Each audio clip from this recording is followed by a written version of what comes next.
নমস্কার, আমি ডক্টর বোধিসত্ত্ব খান চলে এসেছি সহজ শেয়ার বাজারের আরেকটি নতুন এপিসোড নিয়ে। প্রিয় বন্ধুরা, আশা করি সবাই ভালো আছেন এবং সুস্থ আছেন। বাজারের অবস্থা কিন্তু ভালো নয়। এটা যেন শাঁখের করাতের মতন অবস্থা। এদিকে গেলেও কাটছে, ওদিকে গেলেও কাটছে। মাত্র দুদিন আগে আমাদের মাননীয় প্রধানমন্ত্রী বলেছিলেন যে দয়া করে একটু খরচ কমাবার চেষ্টা করুন।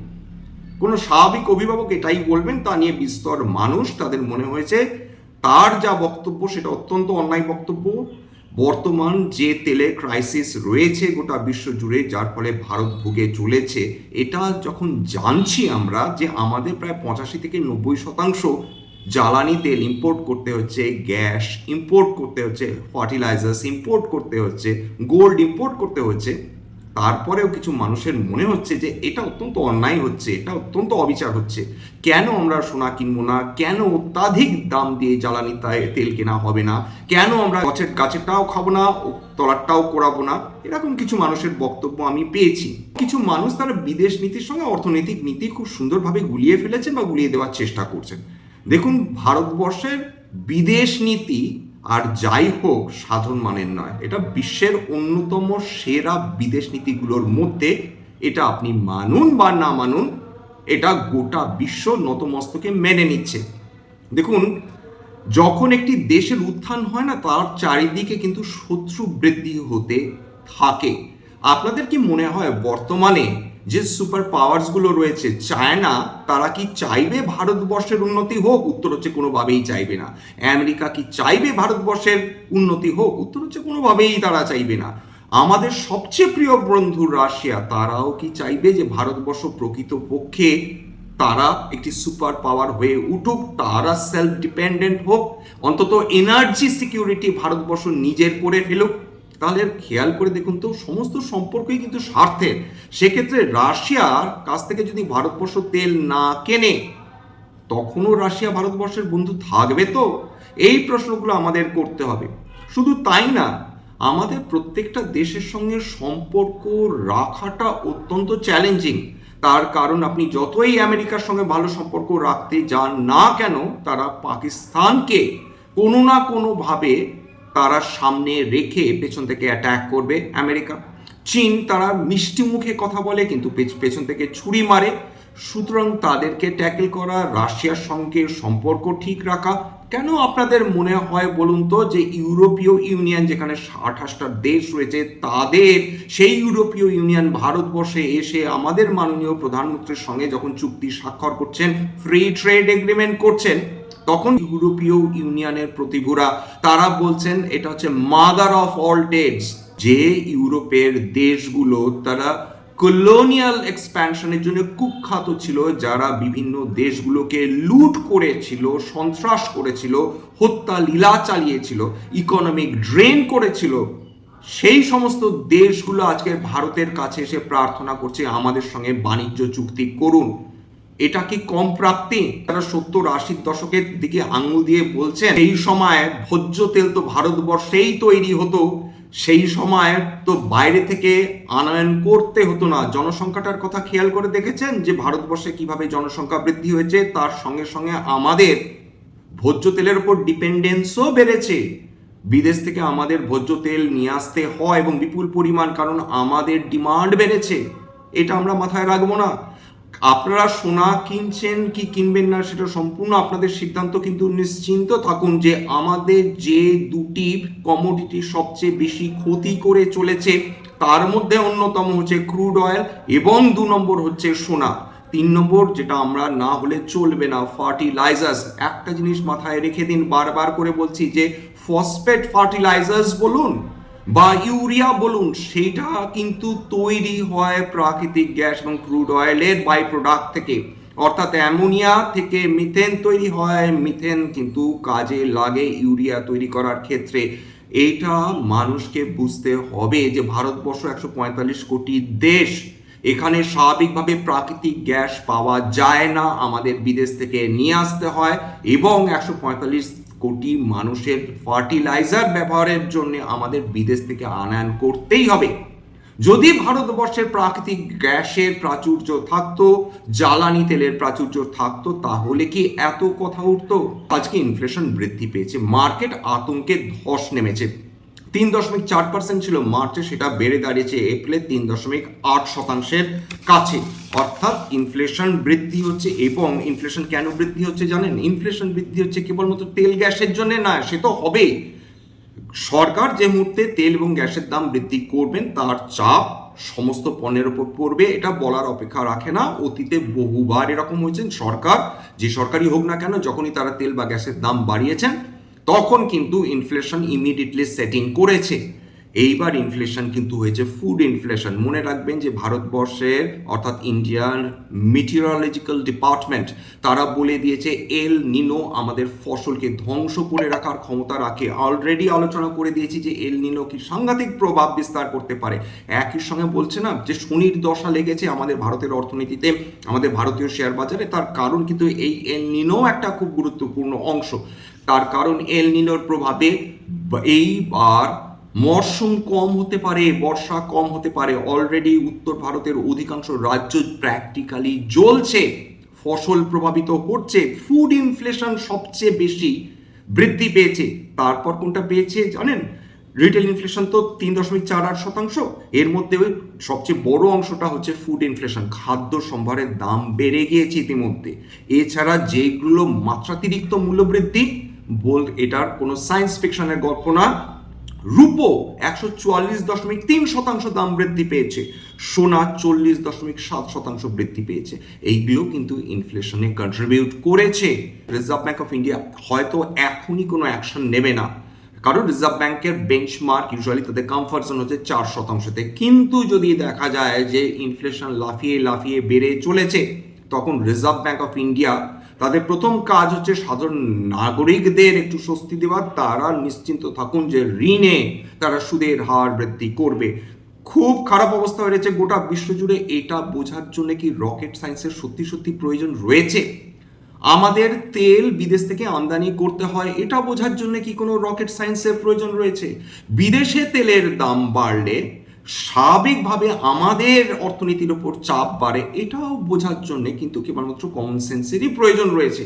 এবং বিদেশে কেবলমাত্র ফেব্রুয়ারি মাসে দেখুন, যেখানে সাধারণ ক্রুড অয়েল $60 প্রতি ব্যারেল ট্রেড করছিল, সেটা আজকের দিনে কোথায় দাঁড়িয়েছে? আজকের আবার $101 ছাড়িয়ে গেছে প্রতি ব্যারেল। আজকে 3.25% উত্থান হয়েছে। ব্রেন্ট ক্রুড $107.63 প্রতি ব্যারেলে ট্রেড করছিল। এটা কি স্বাভাবিক কোনো বৃদ্ধি? এই যে টাকাটা আমাদের বিদেশ থেকে তেল কেনার জন্য খরচ করতে হচ্ছে, সেটা কোথা থেকে আসছে? সেটা সরকার দিচ্ছেন। কি মাধ্যমে দিচ্ছেন? এই তেলের বিল তারা মেটাচ্ছেন ডলারের মাধ্যমে। সুতরাং ডলার যখনই খরচ হচ্ছে, ডলারের ডিমান্ড যখনই বৃদ্ধি পাচ্ছে, খুব স্বাভাবিকভাবে ডলার ক্রমাগত তারা শক্তিশালী হয়ে চলছে এবং টাকা দুর্বল হয়ে চলেছে। যতদিন তেলের দাম এরকম উত্থান হতে থাকবে, তত ডলারের চাহিদা বৃদ্ধি হতে থাকবেই, কারণ এই সমস্ত অয়েল ইন্ডেক্সেস গুলো কিন্তু ডলার লিঙ্কড। সুতরাং তেলের দাম বৃদ্ধি হলে তার সঙ্গে সঙ্গে ডলারের চাহিদা বৃদ্ধি হবে, ডলারের চাহিদা বৃদ্ধি হলে অটোমেটিক্যালি টাকা দুর্বল হবে। আজকে আবার সর্বকালীন উচ্চতায় ডলার উঠে গেছে, টাকা সাপেক্ষে টাকা সর্বনিম্ন স্থানে পৌঁছে গেছে। লাস্ট $95.73 মানে 73 টাকায় ট্রেড করছিল প্রতি ডলার। চিন্তার বিষয়, নিঃসন্দেহে চিন্তার বিষয়। এছাড়া ফরেন ইনস্টিটিউশনাল ইনভেস্টার্স তারা লাগাতার শেয়ার বিক্রি করে যাচ্ছেন। এইখানে চলে আসছে প্রথম সংখ্যা তো তেল এবং গ্যাস, সেটা নিয়ে আলোচনা করলাম। এইবার দ্বিতীয় সংখ্যার জায়গা, সেটা হচ্ছে artificial intelligence.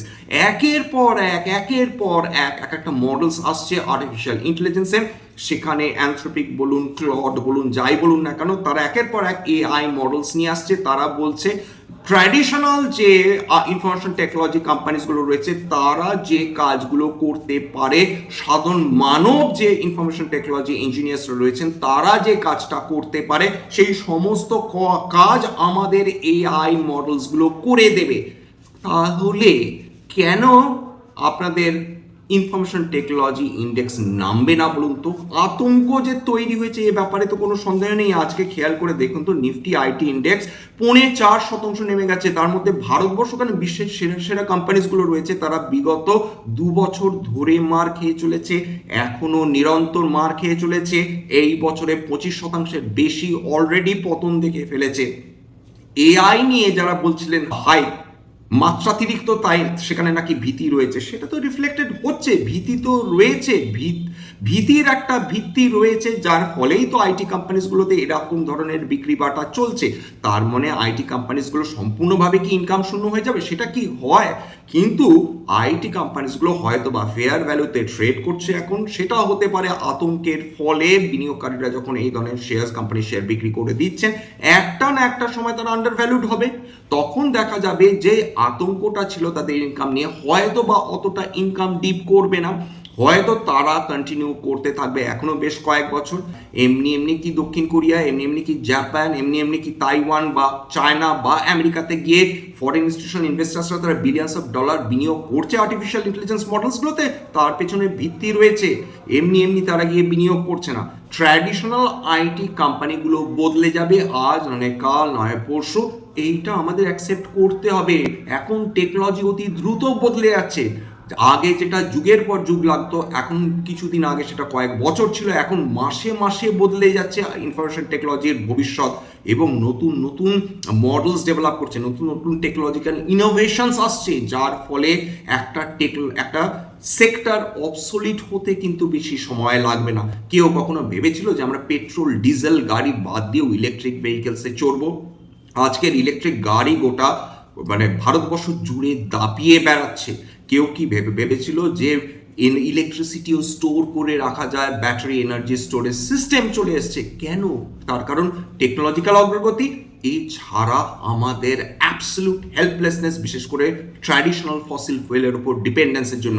Renewable energy, mark মাই ওয়ার্ডস, আমাদের ভবিষ্যতের সেক্টর হতে চলেছে।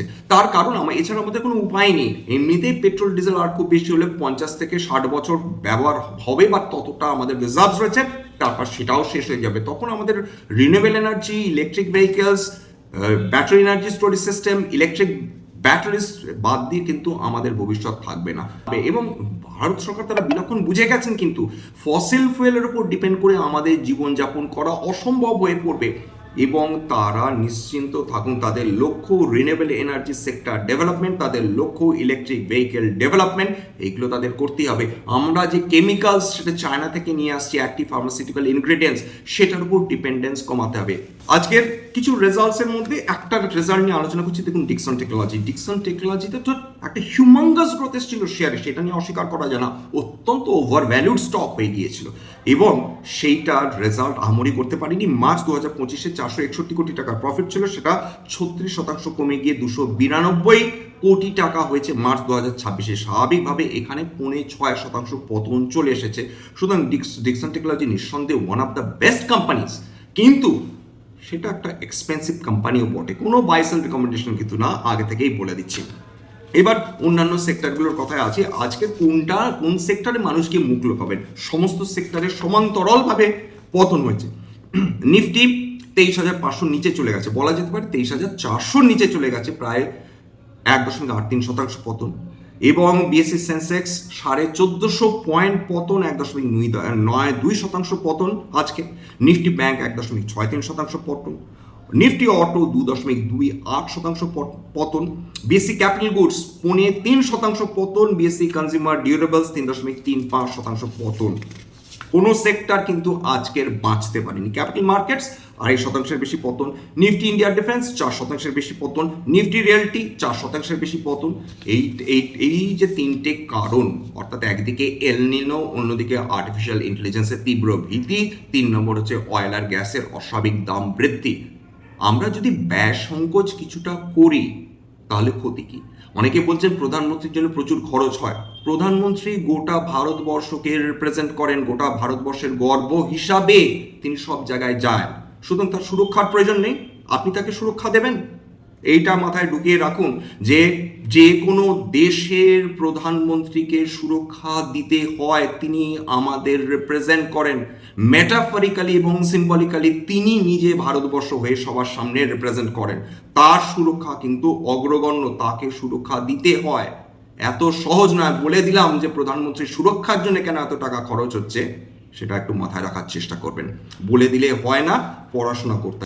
ক্রুড অয়েল আজকের দিনে যেগুলো সবচেয়ে বেশি উত্থান দেখেছে, সারপ্রাইজিং, অয়েল ইন্ডিয়া 7.66% এবং ওএনজিসি তার মধ্যে সেটা 4.8%। কেন উঠলো এগুলো মনে রাখবেন, আপস্ট্রিম কোম্পানিজ, মাটি থেকে এদের নিজস্ব তেল ভান্ডার রয়েছে, মাটি থেকে এরা তেল উত্তোলন করেন। সেখানে সরকার বলেছেন যাতে সাধারণ মানুষের জন্যে তেলের দাম কিছুটা কমে, তারা নিজেদের যে রয়্যালটি অর্থাৎ কোনো যে অয়েল ভান্ডারগুলো রয়েছে, তেলের খনিগুলো রয়েছে, কোনোটাই কিন্তু কোনো কোম্পানির না, সেটা সম্পূর্ণ মালিকানা কিন্তু ভারত সরকারের। তারা লিজে দিয়ে থাকেন, সেখান থেকে তারা রয়্যালটি নেন, সেটা ওএনজিসি বলুন, রিলায়েন্স বলুন বা অয়েল ইন্ডিয়া বলুন। এই জায়গাটা ভারত সরকার বলেছেন ঠিক আছে, আমরা ট্যাক্স বা রয়্যালটি একটু কম নিচ্ছি সাধারণ মানুষের জন্য। এই কারণে চাপটা কিছুটা কমেছে এই ধরনের কোম্পানি ওপর, অর্থাৎ অয়েল ইন্ডিয়া, ওএনজিসির মতন। সেই জন্য কিন্তু আজকে আমরা এই আপস্ট্রিম কোম্পানিজগুলোতে আমরা এই শেয়ারের দরে উত্থান দেখে ফেলেছি। আজকের অন্যান্য কয়েকটা স্টক যেগুলো উত্থান দেখেছে তার মধ্যে বেদান্ত প্রায় 2%, হিন্দুস্তান জিঙ্ক প্রায় 2%, হিন্দালকো প্রায় 2.5%। অর্থাৎ মেটাল স্টকসগুলো হচ্ছে কিছুটা পজিটিভ মুভমেন্ট এসেছে। নেগেটিভ কেইনস টেকনোলজি, কালকে রেজাল্ট বেরোবার কথা, 7% বেশি পতন। জেএসডব্লিউ এনার্জি 7% কাছাকাছি পতন। ইউনাইটেড ফসফরাস লিমিটেড 6.5% পতন। সেই যে ফার্টিলাইজার্সের আকাল পড়তে পারে এই যে আশঙ্কা, তার ফলে ইউনাইটেড ফসফরাস লিমিটেড ভালো রেজাল্ট করা সত্ত্বেও কিন্তু 6.5% কাছাকাছি পতন। এছাড়া জুয়েলারি কোম্পানিজগুলো আজকের সাফার করেছে। কল্যাণ জুয়েলার্স 6%-এর উপর পতন। স্ট্যান্ডার্ড ডিসক্লোজার যে কোম্পানিজগুলো নিয়ে আলোচনা করলাম, হতে পারে তার মধ্যে কয়েকটা কোম্পানিতে আমার বা আমার পরিবারের বিনিয়োগ থাকলেও থাকতে পারে। ভবিষ্যতে আমরা যদি নতুন করে কিনি বা বিক্রি করি, আগাম বিজ্ঞপ্তিতে কিনতে বা বিক্রি করতে পারবো না। স্ট্যান্ডার্ড ডিসক্লেমার, এটা কেবলমাত্র একটা এডুকেশন চ্যানেল, বাঙালি বিনিয়োগকারীদের ইনভেস্ট অ্যাওয়ারনেস বৃদ্ধির জন্য। এখানে কোনো ধরনের কোনো শেয়ারের বাই সেল রিকমেন্ডেশন, সাজেশনের প্রাইস এমনকি ইনফ্লুয়েন্স করার প্রচেষ্টা নেই। আমার কথা শুনে যদি কোনো শেয়ার বা কোনো অ্যাসেটে বাই সেল সিদ্ধান্ত নেন, ক্ষতির মুখোমুখি হতে পারেন। সুতরাং সবসময় একজন সেবি রেজিস্টার্ড ইনভেস্টমেন্ট অ্যাডভাইসারের পরামর্শ নেওয়ার চেষ্টা করবেন বা নিজের ডিউ ডিলিজেন্স করবেন। সবশেষে যেটা বলি, যদি এই ধরনের এপিসোড আপনাদের ভালো লাগে, প্লিজ একটা লাইক দেবেন, প্লিজ সাবস্ক্রাইব করবেন, এবং যদি সত্যি মনে আমার বাঙালি ভাই বোনদের জীবনে একটুখানি ভ্যালু অ্যাড করতে পেরেছি, নিজের গ্রুপে শেয়ার করে দেওয়ার চেষ্টা করবেন। আজকের জন্য নমস্কার।